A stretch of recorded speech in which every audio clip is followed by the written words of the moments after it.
Hi friends, ഇന്ന് ഒരു ഉച്ചയൂണിൻ്റെ റെസിപ്പിയാണ് കേട്ടോ. ഞങ്ങളിന്ന് ഉണ്ടാക്കിയത് തക്കാളി മോരുകറിയാണ്. അതെങ്ങനെയാണെന്ന് വെച്ചാൽ കടുക് പൊട്ടിച്ച് കഴിഞ്ഞ് കടുകും മുളകും കറിവേപ്പിലൊക്കെ ഇട്ട് കഴിഞ്ഞാൽ പിന്നെ അതിലേക്ക് ഞാൻ ഒരു വലിയ തക്കാളിയാണ് ഇട്ടത്. തക്കാളിയും പച്ചമുളകും എരിവിനനുസരിച്ചിട്ട് ചേർക്കുക.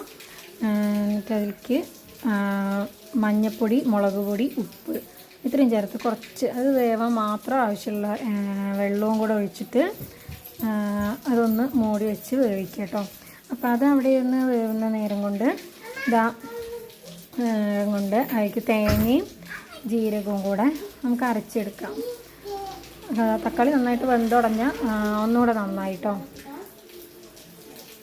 തക്കാളിയൊക്കെ നന്നായി വെന്തിട്ടുണ്ട്. അതിലേക്ക് നമുക്ക് തേങ്ങ ഒഴിച്ചു കൊടുക്കാം. പിന്നെ ജാറ് കഴുകിയ വെള്ളം കൂടെ ഞാൻ ഒഴിച്ചിട്ടുണ്ട്. അതിലേക്ക് ആവശ്യത്തിനുള്ള വെള്ളത്തിന് പിന്നെ കുറച്ച് മോരും കൂടെ ഒഴിച്ച് ഉപ്പും കൂടെ നോക്കിയതിന് ശേഷം നന്നായിട്ട് വന്നു കഴിഞ്ഞാൽ കറിവേപ്പിലയും ചേർത്തിട്ട് നമുക്ക് കറി റെഡിയാക്കാം. പിന്നെ ഞാൻ മുള്ളമീൻ വറുത്തു. അതിൻ്റെ ഇടയിൽ പടവലങ്ങ തോരനും വെച്ചു കേട്ടോ. ഇത്രയായിരുന്നു ഞങ്ങളുടെ ലഞ്ചിന്. നിങ്ങൾക്ക് എന്തായിരുന്നു ഒന്ന് സ്പെഷ്യൽ?